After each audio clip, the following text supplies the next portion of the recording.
llegó la doctora Leticia Calderón Chelius. ¿Qué les parece? La saludamos y tenemos, bueno, con ella podemos hablar de este tema que lo conoce muy bien, es una especialista en temas migratorios, es investigaciones del Instituto Mora. Así que, ¿qué les parece? Estamos a un mes, literalmente hablando, de la toma de posesión de Donald Trump como nuevo presidente de Estados Unidos, su segundo término, pero va a suceder a Joe Biden, y ella conoce todo eso. Vive Estados Unidos una cultura de, de económica de inmigrantes, pero no lo quieren reconocer, no lo van a reconocer, pero lo viven. Así que, ¿qué les parece? La saludamos y empezamos a platicar con ella de todo lo que podamos platicar y de que ella es experta, y la verdad a mí me da mucho gusto porque siempre aprendo. Doctora, ¿cómo está? Buenos días. ¿Cómo estás, Paco? Qué gusto tan grande verte, ¿eh? Qué bueno, qué padre que nos toca coincidir. Doctora, dígame una cosa, independientemente de que platiquemos ahora sobre lo que representa. Yo les decía, estamos a un mes de un tipo que ha enardecido su discurso, su narrativa contra México, contra toda la migración. Pero yo le pregunto, hace rato la doctora Claudia Sheinbaum Pardo decía de los ataques de odio que hay contra las mujeres en el gobierno solo por ser mujeres, y yo digo, uno de los retos es que venzamos esa cultura patriarcal. Pero para usted, ¿cuál es el mayor reto y cómo podemos acabar con esta cultura que no entendemos, y no entendemos que una lucha de mujeres que podemos seguir hasta la independencia, luego la revolución, 50, 40, 50, 60, doctora? No, mira, esta es una lucha de largo aliento. Va a llevar muchísimo tiempo porque estamos peleando realmente lo que es una construcción histórica, Paco, que se hizo justamente para someter a las mujeres y poner esta cuestión donde el hombre siempre era visto como superior, como que inteligente, las mujeres siempre como en el ámbito de lo doméstico, como si eso no fuera valioso además. Entonces esto se construyó a lo largo de muchísimos siglos, yo te diría, y esto es algo que empieza a romperse también a lo largo de mucho tiempo, no es que ahora empieza, pero en el momento en que empiezas a cambiar estructuras tan potentes como desde el poder, digamos, el poder formal, ¿no? Porque este es también, una cosa es el poder en el ámbito de lo laboral, en el ámbito de lo doméstico, en el ámbito del espacio público, pero aquí en el poder y el máximo poder, pues el mensaje es muy fuerte, es muy potente, y en sí mismo eso ya es un punto para mover las cosas. Ahora, que subsiste toda la ideología machista y que está en el aire y que no tiene que ver solo con ser hombres, Paco, eso es una cosa que es importante. Todos hemos bebido de ese discurso, de esa cultura, y por eso ser conscientes es lo mismo que pasa con lo del racismo, la discriminación. No es que no entendamos los códigos, lo que pasa es que los combatimos, es que no estamos de acuerdo, es que hemos captado que eso no es lo correcto, y así como con el tema de el machismo, pues no es que uno no capte de lo que se trata, porque hemos crecido en esa cultura, sobre todo quienes tenemos más edad, y el punto aquí es cómo se rompe con eso, pero también entra la otra parte, las resistencias. Y esas resistencias vienen a veces con cosas tan pequeñitas, tan absurdas, Paco.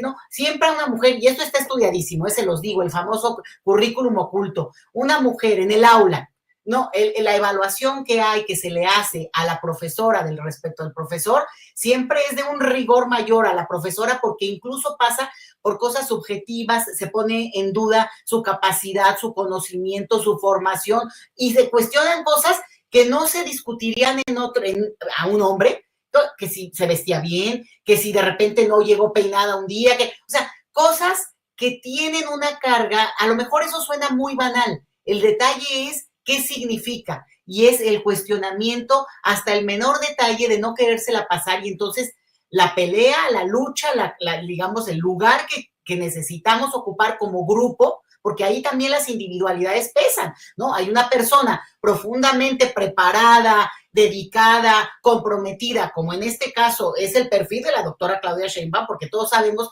que no es que empezó en política antier, o que era empresaria y luego se metió a la política y luego le juega a un lado al otro, que dice uno, bueno, ¿a qué hora? Decídete cuál es el proyecto político. No, en este caso conocemos, ubicamos una trayectoria, una formación académica de mucho rigor, y que de repente, bueno, pues obviamente se le disputa ese campo, pues no, cuando le cuestionan, oye, yo digo, cuando le cuestionan cosas que tienen que ver con el campo de lo científico, digo, de veras se pierden. Oye, no saben ni sumar y andan preguntándole a la científica. Entonces, yo creo que estamos ante un cambio maravilloso y que se discuta esto y que ahorita tú y yo lo estemos comentando, que sea parte de esta mesa, es fundamental porque esa es la lección. Ese es el mensaje que nos da la propia doctora desde la presidencia al plantear este debate, esta discusión, y que podamos decir, no, nos ha tomado mucho, nos está tomando tiempo, pero fíjate, estamos al inicio, digamos, a la tercera década del siglo XXI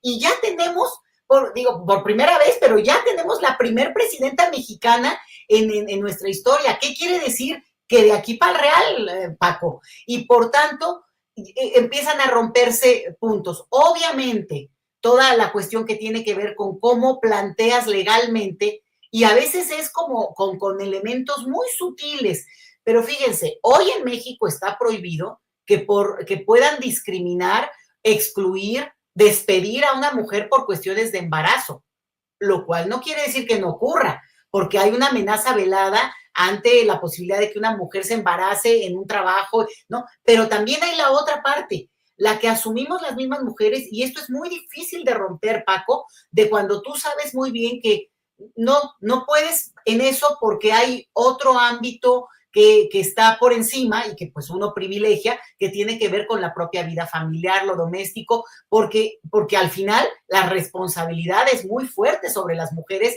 y te lo digo con conocimiento de carga.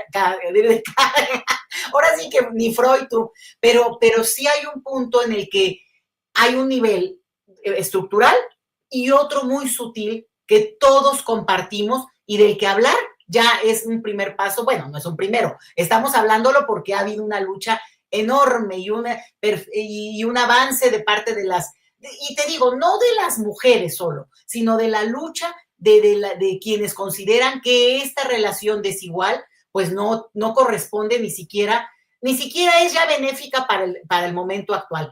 Puede haber sido funcional en algún tiempo para quienes doblegaban, explotaban, sometían a las mujeres porque les servían, pues literalmente, ¿no? Llegar y tener todo resuelto, a el ámbito en el cual hoy por hoy necesitamos que todas las mujeres participemos, nos formemos, nos eduquemos, nos profesionalicemos, opinemos. A mí me dicen, ¿quieres opinar? Voy y opino, Paco. ¿Por qué? Porque yo creo que es también una forma de romper con esto que tiene que ver con digamos, el desplazar a las mujeres. Cuando ves ya en la academia, por ejemplo, ya ves una mesa solo de mujeres, solo de hombres, a ver, ya se ve raro, ya tienes que incluir a las mujeres. Y con los jóvenes, ni te cuento, todavía mucho más.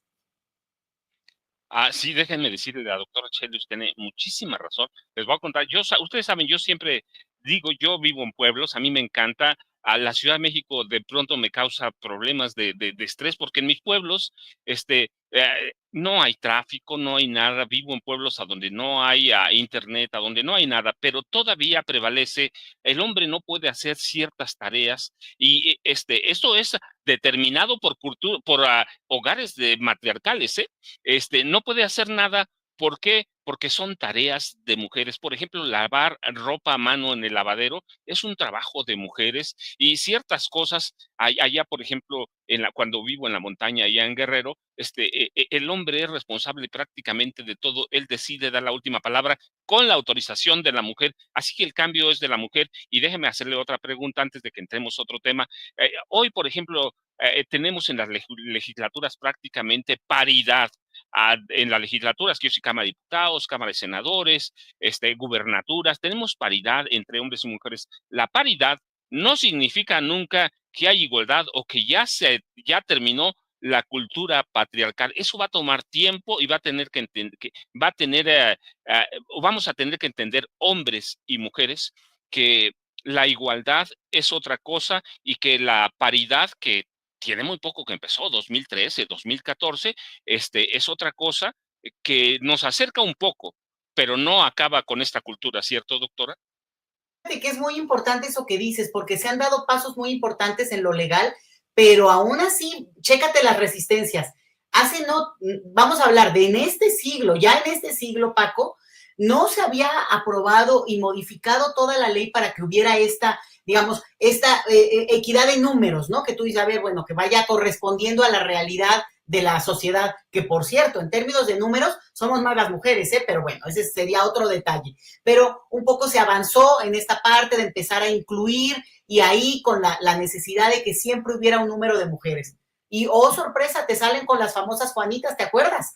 ¿Qué quiere decir eso? Truquear a la propia ley, poniendo a una candidata, estamos hablando ahorita del ámbito de lo político, pero poniendo a una candidata mujer que al final de cuentas renunciaba y se quedaba el esposo, el primo, el hermano. O sea, bueno, obviamente causó en su momento digamos, un escándalo. Yo me acuerdo cuando se develó todo esto, era diputada Tere Inchaustegui, que yo la conozco y que digo, bueno, ¿qué es esto? Las Juanitas, y se armó el escándalo, y entonces no basta la ley, porque el principio de ubicar a los hombres como al final los que se quedan con la voz y la capacidad para incidir y para influir desde el poder mismo, pues híjole. Entonces se pudo avanzar en afinar, pero mira cómo tienes que ponerle candados, porque como tú dices, si en el pueblo todavía se ve mal, vaya, no te vayan, se te vayan a estropear las manos, ¿no? Por lavar un trapito ahí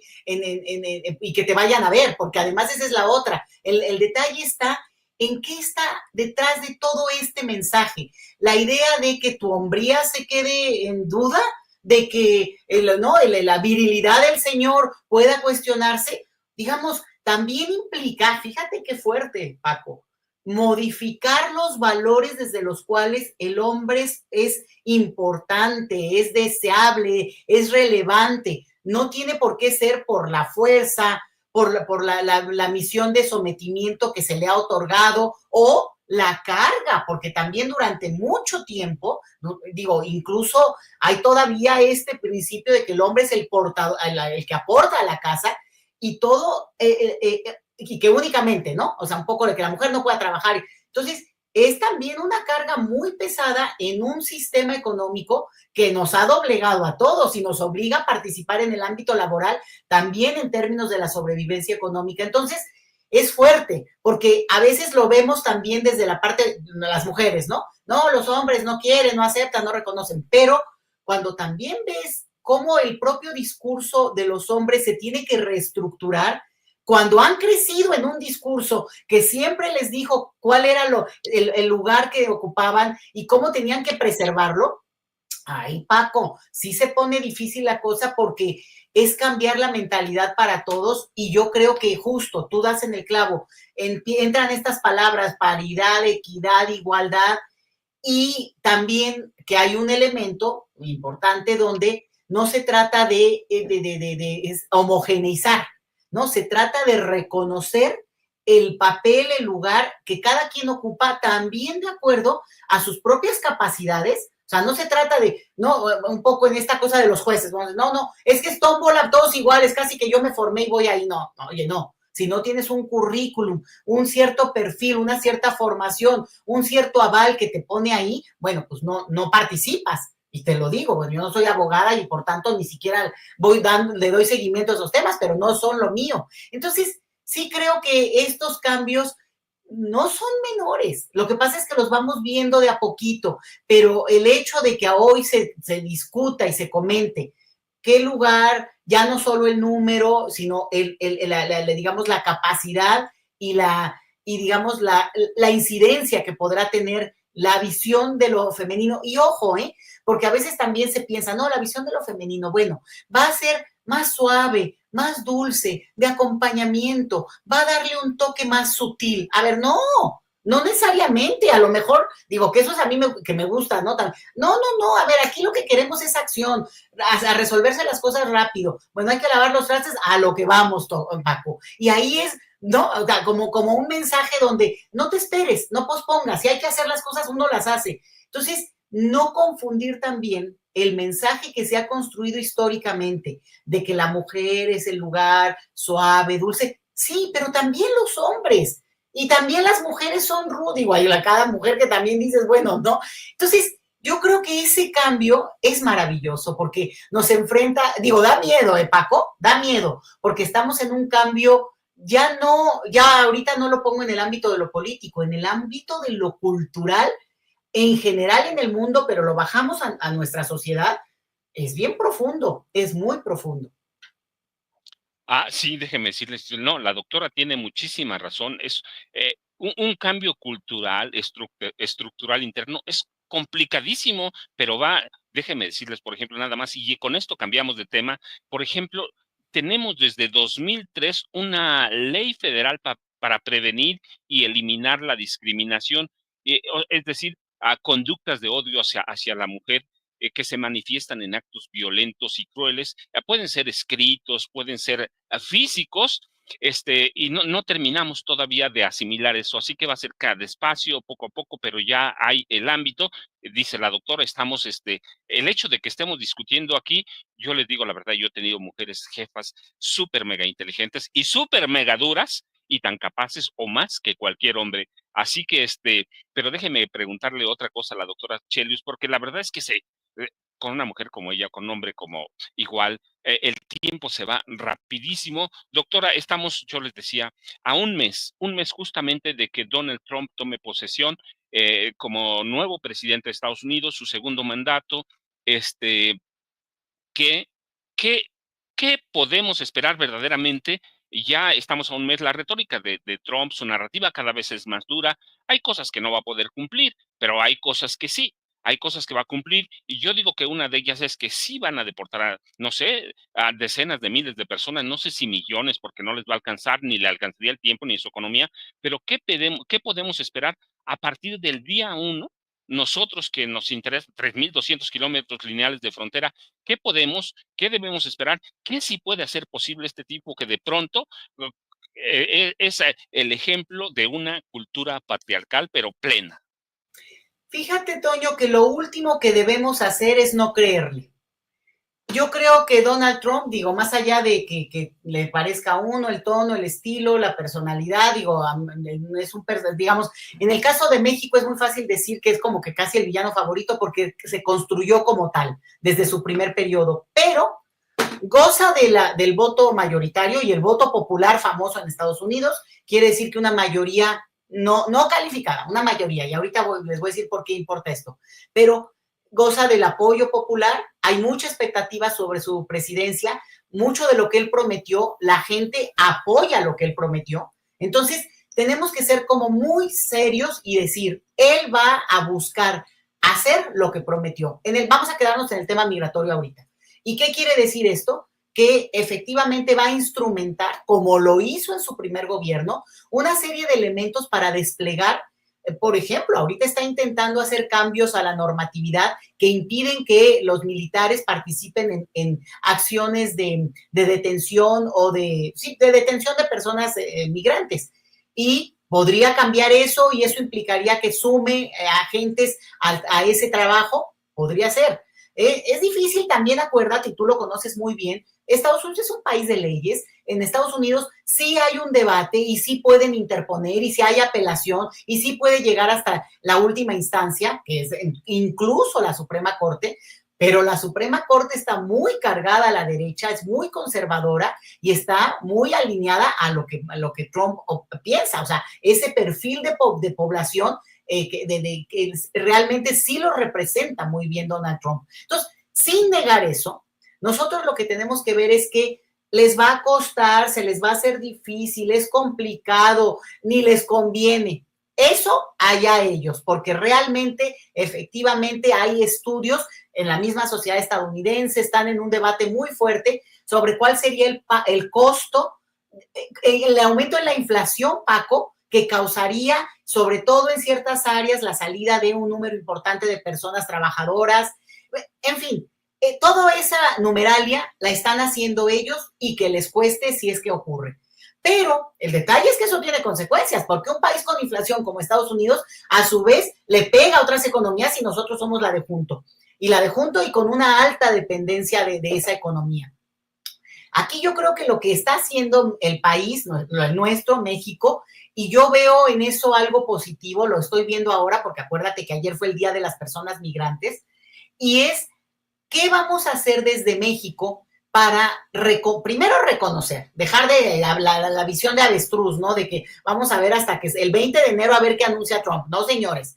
Aquí lo que procede es lo que yo veo que se empieza a anunciar, sobre todo a nivel más local. Fíjate que en la Ciudad de México, ayer me tocó estar en la alcaldía de Iztapalapa y se instauró la Comisión de Interculturalidad, que es una ley que se aprobó en México desde hace 15 años, pero ha tenido sus tiempos y todo. Bueno, se vuelve a instalar, se instala a nivel local, pero bueno, Iztapalapa tiene 2 millones de habitantes y es un lugar que ha albergado a personas que retornan al país o personas que transitan el país y que se van quedando a vivir en nuestra ciudad, en este caso en la Ciudad de México. Entonces instauran esta comisión para darle vida a todo el entramado legal que ya está ahí, Toño, ya te estoy diciendo, Paco. Y la otra es que también anuncia la jefa de gobierno, Clara Brugada, que, bueno, la Ciudad de México va a tener, anunció un decálogo de medidas que el gobierno de la Ciudad de México específicamente va a instrumentar para apoyar el proceso de tránsito, alojamiento, retorno migratorio. Y en ese sentido, bueno, pues yo ahorita te voy a mencionar algunas porque creo que tienen que estar bien atentos con eso, sobre todo desde Estados Unidos. También vi a la gobernadora de Baja California diciendo que están preparando lugares para recibir personas, albergues. Le preguntaban si tenía recursos específicos, si le estaban dando dinero a la federación, y ella dijo que específicamente no, porque iban a preparar, dependiendo las acciones, era lo que se iba a solicitar y contaban con ese apoyo. Entonces, digo, estas son las que yo tengo monitoreadas para el día de hoy, pero me parece importante porque ya se empieza a ver la acción concreta. No nada más el rollo de que, bueno, sí, los queremos mucho y vengan, no, sino cosas que tienen que ver con ciertas medidas que es muy importante que la gente tome nota. Miren, en México se aprobó hace menos de un año una dispensa de la apostilla para las actas de nacimiento de los hijos de mexicanos, esos niños, niñas, adolescentes que hayan nacido en el extranjero, que tienen derecho a la doble nacionalidad. Porque hasta hoy la doble nacionalidad pues es un poema, Paco, porque a la hora de instrumentarla pues se topan con todo el entramado burocrático que incluye el máximo punto que dificulta todo para las personas, y es esto rollo de la apostilla, que es un sello que ponen las autoridades estadounidenses, pero que se dispensa. Sin embargo, van a decir, bueno, no, esta es la historia de nunca acabar. Se dispensa, hay aplausos, todo el mundo, casi lloramos de que se consiguió algo que se viene peleando desde hace 10 años. Imagínate, quitarle un sello a un documento, pero un sello de otro país, a un documento mexicano, y que por fin eso se vea como logro. Bueno, avanzamos. Resulta que se tiene que aprobar en los jurídicos de cada estado, de cada congreso. Y solo Tlaxcala hasta este momento lo ha aprobado. Entonces, solo en Tlaxcala es efectiva esta medida que dispensan la apostilla. Por tanto, no puede ser, es increíble. Y yo ahí diría, ojalá la autoridad se acerque a estas pequeñas cosas, porque luego dice, es que la gente suena abstracto, debe obtener sus documentos de identidad. Y yo les diría, saquen sus actas de nacimiento, saquen las actas de nacimiento de sus hijos, sus CURPS, estén preparados, sí consideren que es real esta amenaza, independientemente de que no pase. Es como cuando sabemos muy bien qué hacer, si hay un temblor y suena la alarma, toco madera, bueno, lo primero que uno hace es obviamente salir sin correr. Bueno, eso es lo mismo que hay que tener en términos de reconocer que hay un discurso que es muy, muy agresivo de parte de Trump, pero lo tienen también los demócratas. O sea, tampoco podemos decir que no hubo toda una política que a lo mejor con suavizando algunos temas, pero que se instrumentó desde la política, desde el gobierno de Biden, todavía en el poder, que podría aprobar cosas, ¿eh?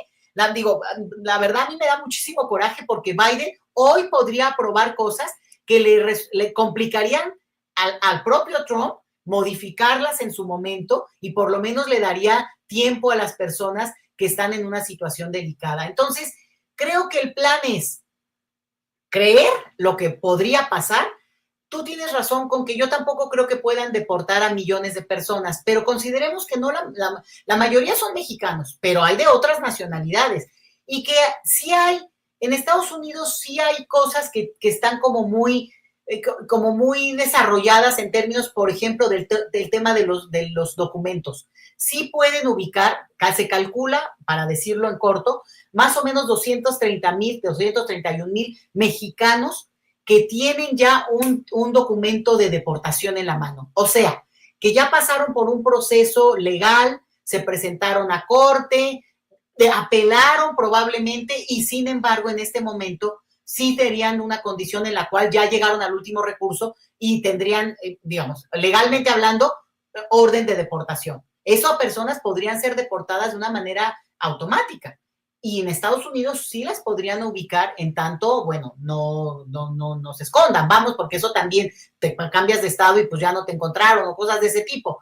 Pero eso sí es, y también hay que decirlo, sí está en la soberanía de Estados Unidos, o sea, nos puede no gustar, pero está en la soberanía de Estados Unidos y en la mayoría electoral que apoya eso en este momento, de tomar ese tipo de medidas para cambiar lo que ellos consideran que es y digo, totalmente tergiversado, porque en el triunfo que lograron imponer en términos del discurso de migración como crimen es horrible, porque lo lograron imponer, digamos, lo inyectaron en la sociedad. Por eso en México no hablamos de migración ilegal, hablamos de migración indocumentada, para quitarle esa carga de crimen, porque si no, parece muy sutil, pero es como lo que hablábamos ahorita de lo del machismo, el chistecito, el comentario, eso va construyendo un discurso que al final se traduce en la visión de mundo que tenemos como colectivo. Entonces, sí, hay que prepararnos. Creo que nos estamos preparando en el sentido de estarlo hablando, hay que decirlo. Y que la gente en Estados Unidos también, ese es el otro mensaje, que a mí me gustaría oírlo de parte de las autoridades. Obviamente, regresar a México, si no es su voluntad, si no está en su plan de vida, si eso no corresponde a la historia que se habían formado para sí mismos, pues es una violencia durísima, realmente muy dolorosa. Yo de veras lo lamento mucho porque conozco historias de personas que han regresado al país, que han sido deportadas, retornadas de manera forzada, ¿no? Que decidieron regresar, pero también por el ambiente tan, bueno, que molesta, ¿no? Que no les permitía seguir con cierta calma y seguir como corresponde la propia vida.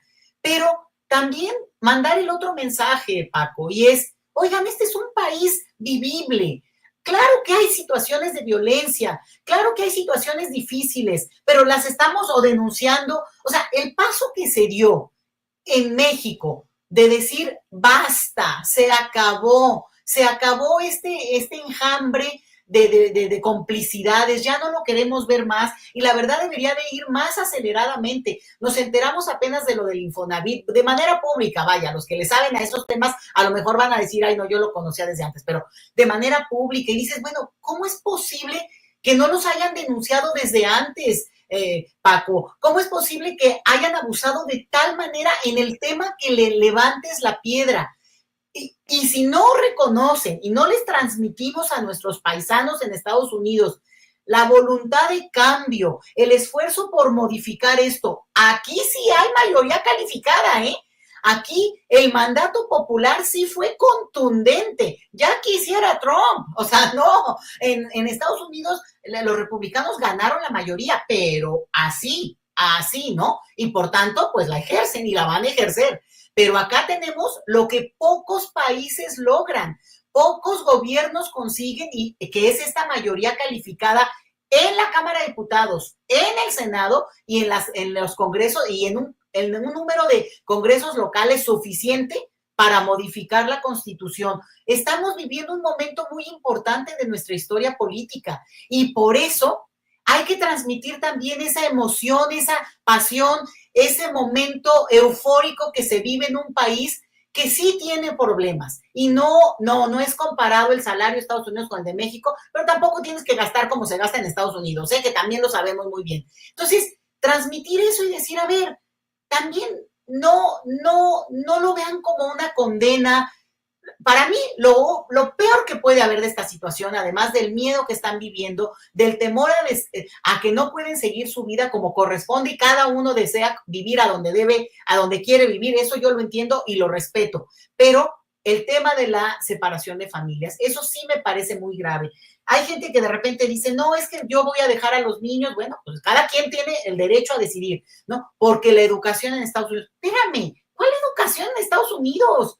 Tampoco me vengan a glorificar la educación en un país que tiene también muchos problemas y va a tener más, porque van avanzando en privatizar servicios como es salud y educación, producto de este proceso electoral, ¿eh? Bueno, no de ahora, pero sobre todo ahora. Entonces, ojo con eso. Creo que también hay que transmitir un mensaje positivo, abrazador desde México, de decir, no están solos y tampoco vean a México como un lugar de porquería, ya basta. Si hay un plan B, se llama, digamos, su plan A es quedarse en Estados Unidos porque quieren, se les da la gana y es su derecho humano y así es. Bueno, pero si hay un plan B, porque desafortunadamente la situación no es favorable, hagan un proyecto, establezcan una ruta. La gente maravillosa que se la jugó y que se fue a Estados Unidos en algún momento, es muy valiente, de verdad que mis respetos, yo respeto muchísimo esa experiencia porque, bueno, la conozco, la he visto de cerca, pero también así de valientes, pues, oye, ¿cómo fregados no van a poder hacerla donde se paren? Entonces, sí creo que ese mensaje tenemos que transmitirlo nosotros, ojalá la autoridad, entiendo yo que por la situación siempre compleja acá, no puedes, no, ya regresense todos, por favor, pero en realidad te diría yo que si empezáramos a mandar ese mensaje, la gente cambiaría su visión, se atemorizaría menos y diría, hasta les hago el favor de quedarme allá en Estados Unidos, pero en realidad también tienen un país al cual volver, Paco, y yo creo que ese mensaje hay que transmitirlo. No, yo estoy de acuerdo con la doctora Chelius. Yo les comento, yo viajo muy a menudo a Tierra Caliente, que es una tierra peligrosísima, en apariencia, no, si es peligrosa, pero se puede viajar, se puede vivir. Viví 15 años en Estados Unidos, viajo todos los días prácticamente cuando estoy en Ciudad de México, entre el Valle de Toluca, una zona que de pronto está dominada, a veces parece por el narco, no, y la violencia, no, sí se puede viajar, se puede vivir, se puede trabajar, con todos los problemas, pero conozco bien Estados Unidos, las ciudades que viví, así que no, este es un país vivible, es un gran país y nos cuesta trabajo, como a todo mundo, los migrantes en Estados Unidos tienen que trabajar lomo a lomo, sol a sol. Así que, no, pero miren, ya se nos acabó el tiempo con la doctora Chelius. Sobre este tema podemos platicar horas, pero, y a mí me da mucho gusto, la verdad, siempre platicar con ella. Pero, doctora, ya se nos acabó el tiempo. ¿Con qué nos dejas? Yo te agradezco mucho que hayas platicado conmigo. Yo siempre digo, más que una entrevista, es una plática, va, de cuates para la familia sin censura. ¿Con qué nos dejas? ¿A dónde te buscamos? ¿A dónde te encontramos? Y gracias infinitas, como siempre. Bueno, pues primero que nada, este es un espacio fundamental, porque de verdad, quien escucha acá, pues va tomando nota y yo eso lo celebro y lo agradezco siempre muchísimo. Ese sería el mensaje. No dejen de buscar información creíble, no las fake news que hay, nanita, ¿no? Como da miedo que también tergiversan todo. Aguas con los abogados mañosos, porque están saliendo como igual los corruptos acá, nada más le levantas una piedra. Entonces, mucho cuidado con eso. Y la otra, mis redes, @LetiChelius, que es mi apellido, y nada, estar pendientes de lo que se diga por acá. Muy feliz Navidad, muy feliz periodo de vacaciones, de festividades. A los que vienen a México, bueno, pues por acá nos vemos. A los que siguen este espacio, pues por acá en algún momento que nos inviten, también compartimos ideas. Y un abrazo enorme para ti, Paco. Pues, ¿qué te puedo decir? Un honor poder compartir contigo el espacio. Y a todo por allá, Toño, Vicente, Ceci, querida, también lo mismo. Abrazo y feliz Navidad. Y déjenme decirle antes de que se vaya la doctora, ella no me lo dice, pero es quizá la colaboradora con más tiempo en Sin Censura, mínimo 8 años. Así que, y también le dejamos un gran abrazo, pero eso se los comparto porque eso es la colaboradora más antigua de Sin Censura. Así que muchas gracias, doctora, y un gran abrazote de Navidad, si no nos vemos antes, pero seguramente nos veremos. Así que muchas gracias y buena Navidad. Es lo mismo. Un abrazo a todos y besos.